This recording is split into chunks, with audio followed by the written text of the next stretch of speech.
नमस्कार दोस्तों, स्वागत है आपका इस नए वीडियो में। हमारी जिंदगी में कई बार हम खुद को एक मुश्किल घड़ी में पाते हैं। कई बार हमें बड़े फैसले लेने पड़ते हैं, लेकिन हमें यह नहीं पता होता कि वो सही है या गलत। क्या उस फैसले का परिणाम हमारे जीवन में खुशियां लाएगा या मुसीबत। लेकिन कई बार हमारे पास सही निर्णय लेने की सुझाव नहीं होते और हम जल्दबाजी में फैसला कर लेते हैं, और उन फैसलों की वजह से हमारी जिंदगी सुखमय हो सकती है या फिर हमारी जिंदगी नरक से भी बढ़कर हो सकती है। इसलिए सही फैसला लेने की क्षमता हमारे जीवन में सफलता हासिल करने के लिए आवश्यक है। तो चलिए आज की इस बोध कहानी के माध्यम से जानते हैं कि जीवन में सही फैसले कैसे लिए जाएं, और यह भी कि सही निर्णय लेने के तरीका कौन सा है। तो बिना किसी देरी के कहानी शुरू करते हैं दोस्तों। कई साल पहले की बात है। एक छोटे से राज्य में एक बौद्ध भिक्षु निवास कर रहे थे, जिन्हें सभी जगहों पर उनके ज्ञान के बड़े चर्चे थे। वह बौद्ध भिक्षु बहुत ज्ञानी थे। उनके पास लोग बहुत दूर दूर से आते थे ताकि वे उनसे अपनी समस्याओं का समाधान प्राप्त कर सके। उनके पास कोई भी कैसी भी समस्या लेकर क्यों ना आए, वह समस्या का समाधान अवश्य करते थे। जब भी वह किसी की समस्या सुनते तो उस समस्या को बड़े ही ध्यान से सुनते, समझते, उसमें लीन हो जाते, और उसके बाद कुछ देर के लिए वह आंखें बंद करते और समस्या के बारे में अच्छे से सोच विचार करते और उसके बाद उसका समाधान देते। ऐसे में कोई भी व्यक्ति उनके बारे में केवल एक ही बात सोचता था, शायद इन साधु के पास कोई ऐसी चमत्कारिक शक्तियां हैं जिससे यह समाधान पूछते हैं और उसके बाद हमें वह समाधान बताते हैं।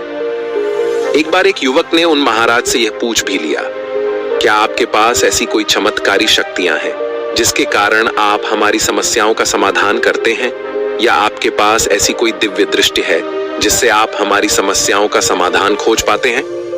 उस युवक की यह बात सुनकर वह साधु जोर जोर से हंसने लगे, लेकिन उन्होंने उस युवक की बात का कोई जवाब नहीं दिया। उसके कुछ ही दिनों बाद उस राज्य में एक बड़ी अजीब सी घटना घटी। उस राज्य में एक बुढ़िया औरत रहा करती थी जो अपने पूरे घर में अकेले ही रहती थी। उसका कोई ना था। उस राज्य से होकर 4 मित्र अपने घर की ओर जा रहे थे। वे लोग दूसरे नगर में काम करके पैसा इकट्ठा करके अपने गांव की ओर जा रहे थे। ये बात बहुत पुराने जमाने की है, जब यातायात के साधन ना हुआ करते थे, इसलिए वे लोग पैदल ही यात्रा किया करते थे।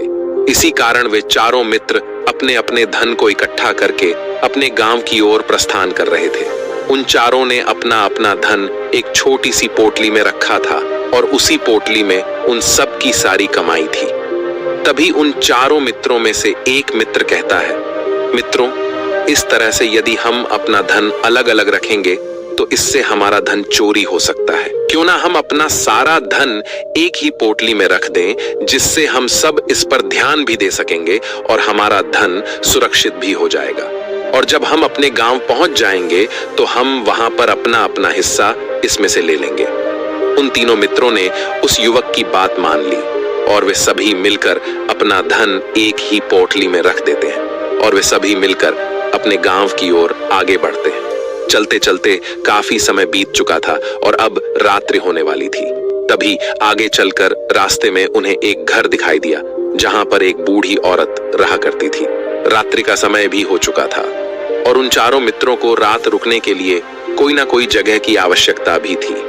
ऐसे में उन चारों ने मिलकर यह योजना बनाई कि वे लोग आज रात इसी घर में ठहरेंगे। इसलिए वे चारों लोग उस घर की ओर आगे बढ़ते हैं। उस घर का दरवाजा खटखटाते हैं। तभी सामने से एक बूढ़ी औरत दरवाजा खोलती है और उन चारों मित्रों में से एक मित्र हाथ जोड़कर उस बूढ़ी औरत से कहता है, माता जी, हम अपने गांव की ओर जा रहे थे, लेकिन यहाँ रास्ते में ही रात हो गई और अब हम इतनी रात में सफर नहीं कर सकते। इसलिए हमारी आपसे विनंती है कि हम आपके यहाँ पर एक रात रुकना चाहते हैं। सुबह होते ही हम यहाँ से चले जाएंगे। उस बूढ़ी औरत ने काफी देर सोच विचार किया और उसके बाद वह बूढ़ी औरत कहती है, ठीक है, तुम सभी आज रात के लिए यहाँ पर रुक सकते हो। मुझे कोई दिक्कत नहीं, मैं खाना बनाने जा रही हूँ। कहो तो तुम लोगों के लिए भी बना दूं। उन चारों ने सहमति जताते हुए कहा, हाँ बिल्कुल। उसके बाद उन चारों मित्रों ने धन की पोटली उस बूढ़ी औरत को थमा दी और कहा,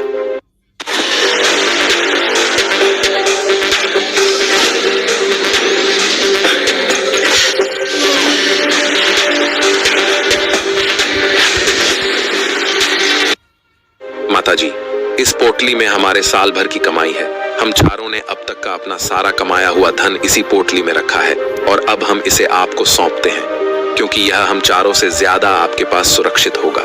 हम बस इतना चाहते हैं कि यदि हम चारों में से कोई एक व्यक्ति से लेने आए तो आप इस पोटली को उसे मत देना जब तक कि हम चारों एक साथ इस पोटली को लेने न आए।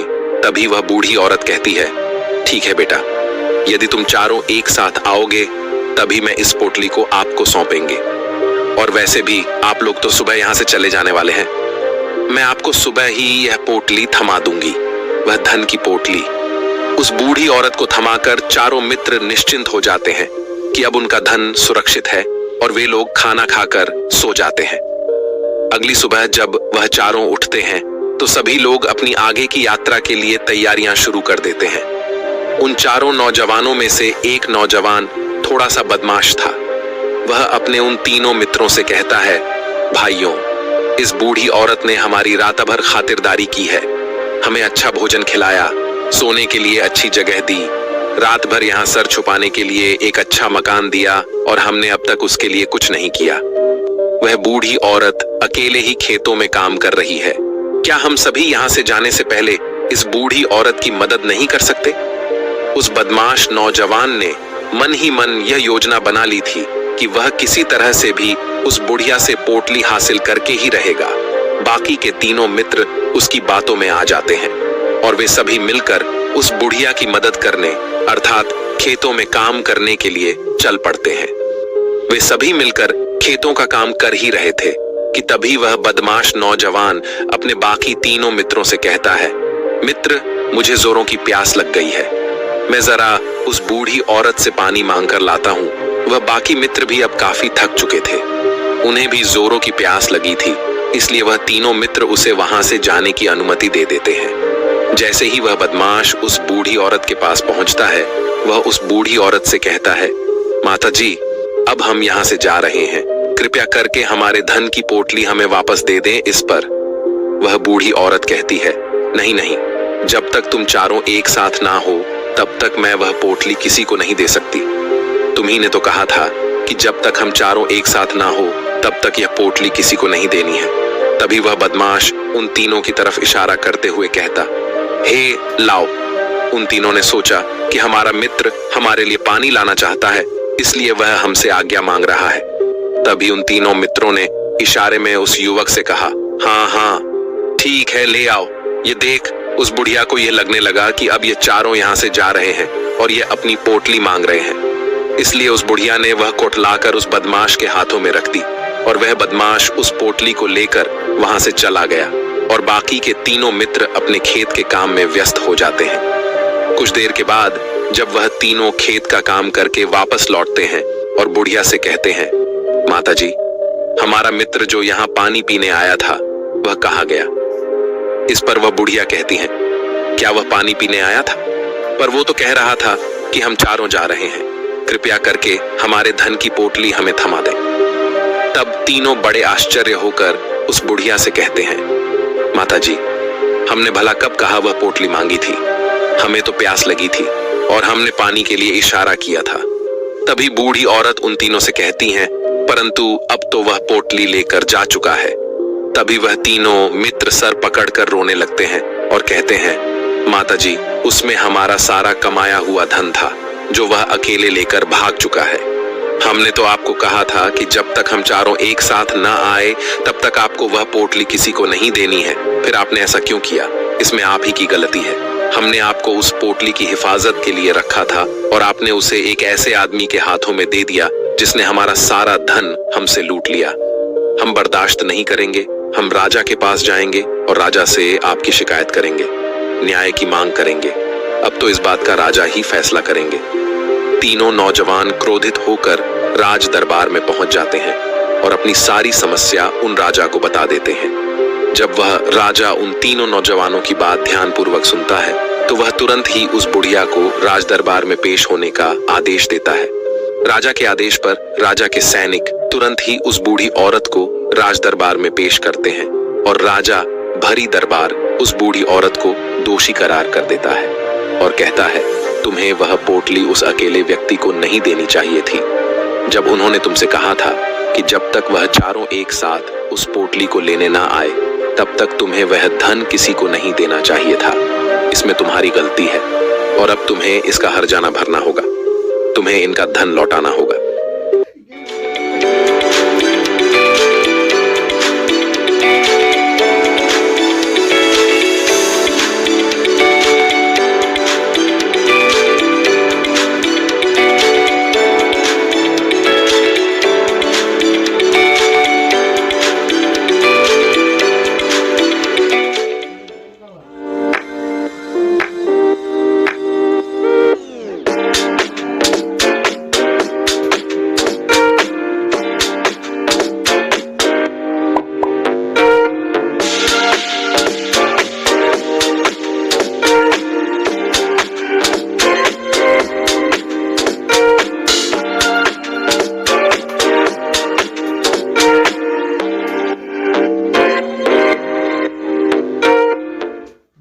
एक भी नहीं गया, उनके साथ एक भी नहीं गया।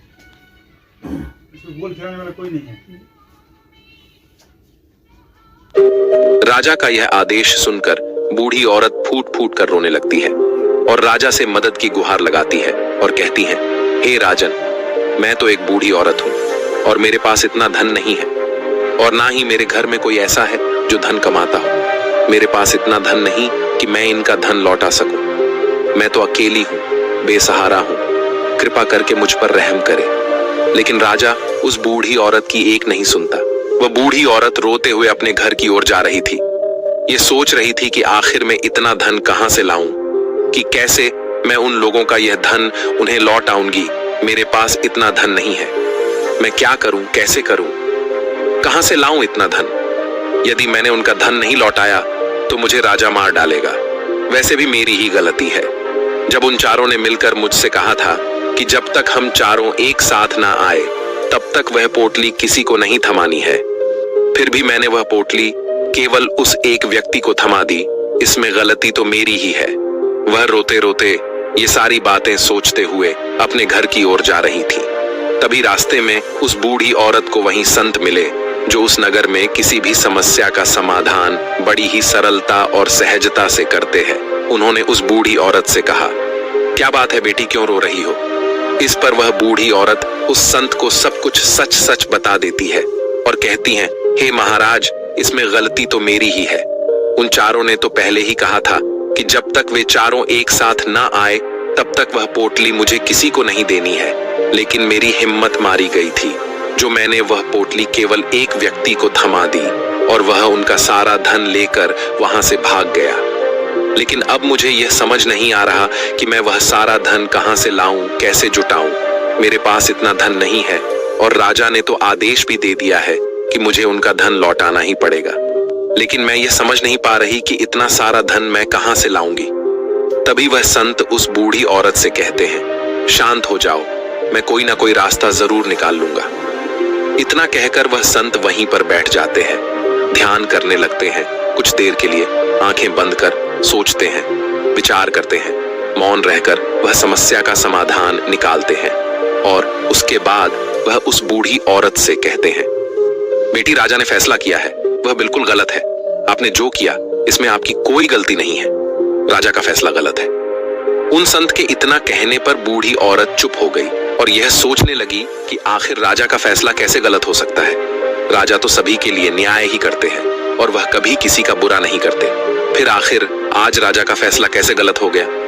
उन संत और उस बुढ़िया की बात आसपास के खड़े लोग सभी लोग सुन रहे थे और वे लोग भी बड़े अचरज में थे, क्योंकि राजा का फैसला कैसे गलत हो सकता है। राजा ने तो बिल्कुल सही फैसला लिया है। इस बूढ़ी औरत ने ही गलती की है, उन चारों का धन केवल एक ही को थमा दिया। ऐसे में इस बुढ़िया को उनका धन तो लौटाना ही चाहिए। राजा ने गलत फैसला कहाँ किया है। तभी वह संत उस बूढ़ी औरत से कहते हैं, जाओ और राज दरबार में कह दो कि हे राजन, आपका फैसला गलत है और सही क्या है, गलत क्या है, इसका फैसला मैं करूंगा। पहले तो बूढ़ी औरत इतनी हिम्मत ही नहीं जुटा पा रही थी कि वह राज दरबार में जाकर भरे राज दरबार में राजा को ये कह सके कि राजन, आपका फैसला गलत है। लेकिन जैसे तैसे उसने हिम्मत जुटाई और वह वापस राज दरबार लौटी। उसने डरते हुए भरे राज दरबार राजा से बड़ी थर्राती आवाज में कहा, हे राजन, आपने जो फैसला किया है वह फैसला गलत है। इतना कहकर उसने राजा को सारी बात सच सच बता दी। उस बूढ़ी औरत की बात सुनकर राजा बहुत क्रोधित हुआ। राजा ने उस बूढ़ी औरत से कहा, कौन है वह संत जिसने मेरे फैसले को गलत बताया है? क्या उन्हें नहीं लगता कि मैंने सही निर्णय लिया है?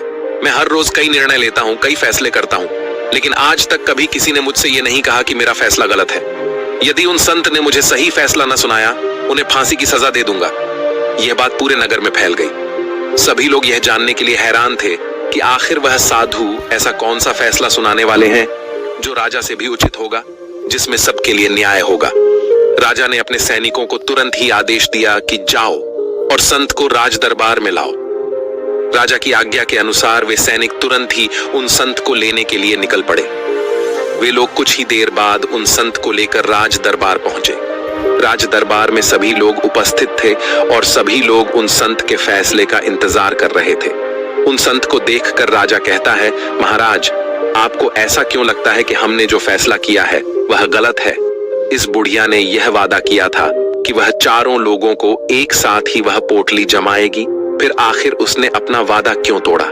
इसने यह गलती क्यों की कि इसने केवल एक ही को पोटली थमा दी और वह उनका सारा धन लेकर यहाँ से भाग गया? तो क्या इसमें इसकी गलती नहीं है? क्या इससे इनका धन नहीं लौटाना चाहिए? इस पर वह साधु बड़ी विनम्रता से राजा से कहते हैं, हे राजन, यह आपका फैसला था, लेकिन मैं आपसे कुछ कहना चाहता हूँ। इस पर राजा कहता है, ठीक है, कहिए आप क्या कहना चाहते? इस पर वह साधु बड़ी विनम्रता से राजा से कहता है, हे राजन, जैसा कि वादा किया गया था कि पोटली एक साथ उन चारों को ही दी जाएगी, तो अभी तो ये केवल 3 है, चौथा कहाँ है? तो इनसे कहिए कि ये लोग यहाँ से वापस जाएं और अपने उस चौथे मित्र को यहाँ लेकर आए, तभी इनका धन वापस किया जाएगा।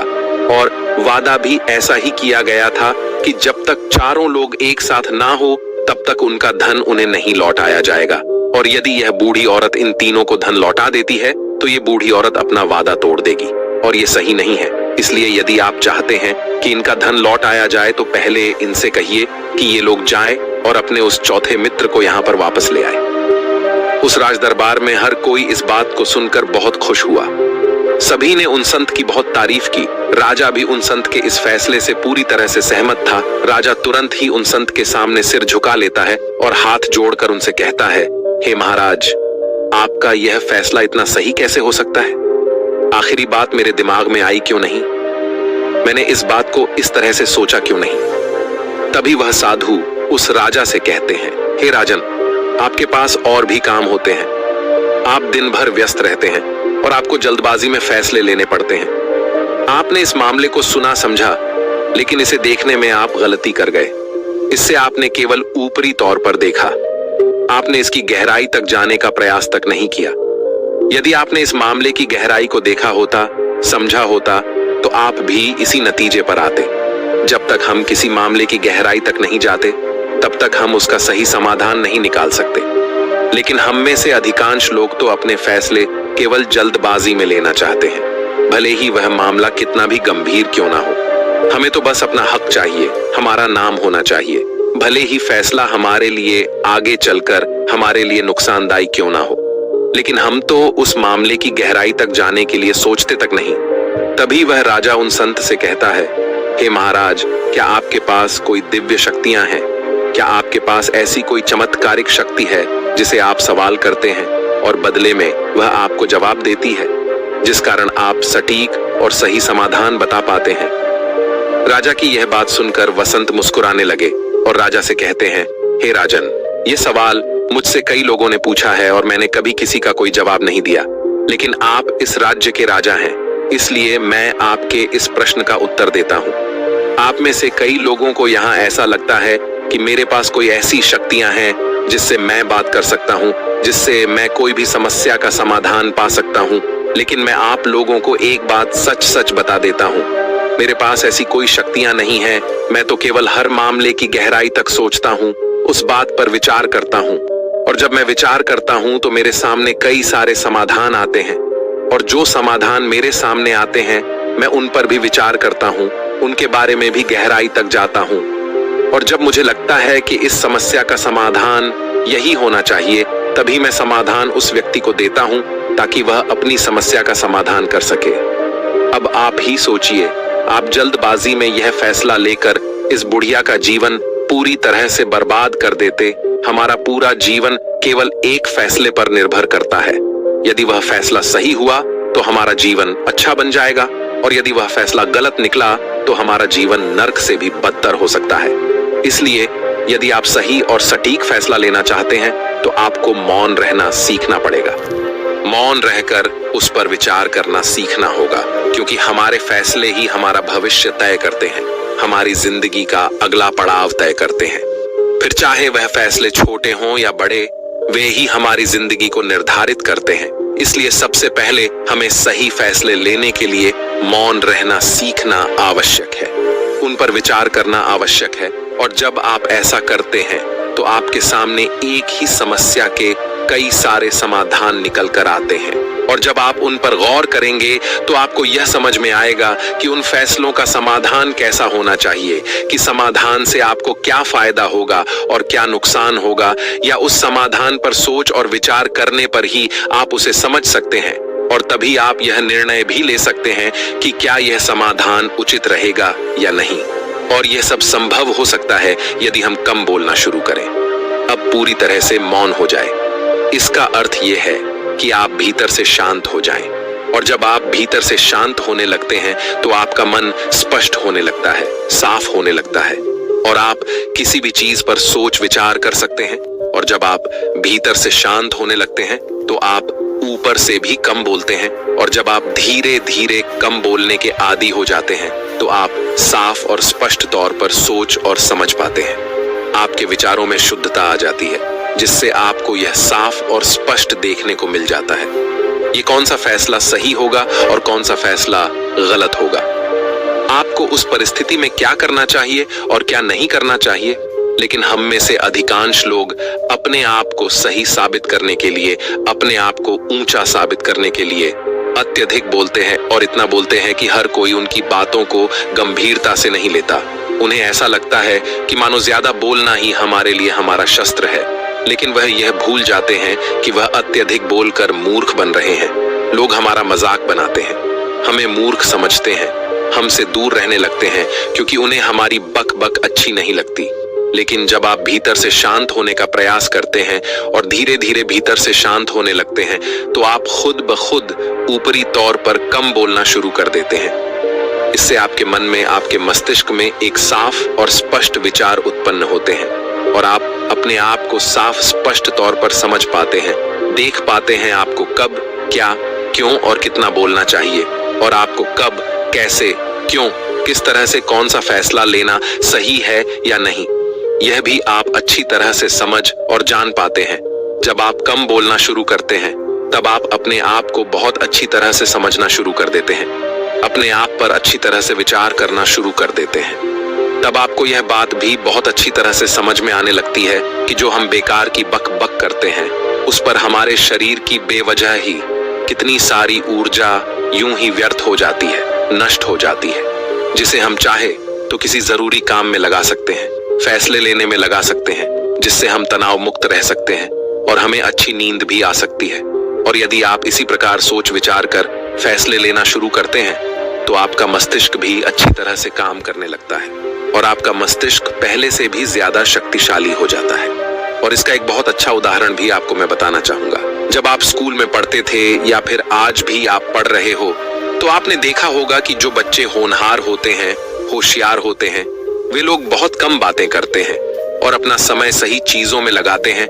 वह अधिकांशतः अपना समय मौन होकर ही बिताते हैं। इसी वजह से वह पढ़ाई करने में बहुत तेज होते हैं।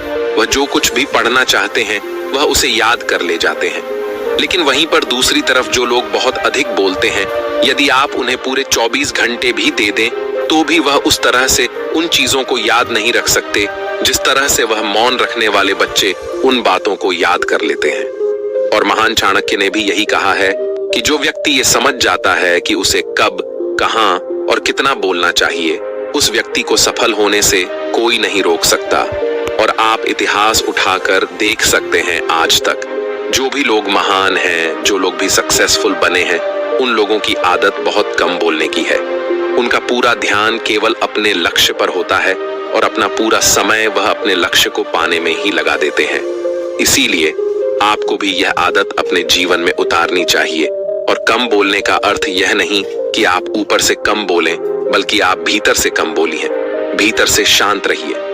यदि आप रोज इसका अभ्यास करते हैं तो केवल कुछ दिनों में ही इससे होने वाले लाभ आपको आपके सामने नजर आने लगेंगे।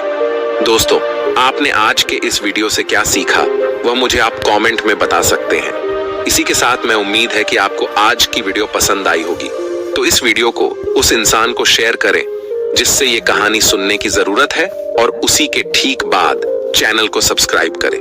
तो चलिए फिर मिलते हैं ऐसी एक और नई वीडियो में एक नए मैसेज के साथ। तब तक के लिए अपना ख्याल रखें। धन्यवाद और नमो बुद्धाय। Oh,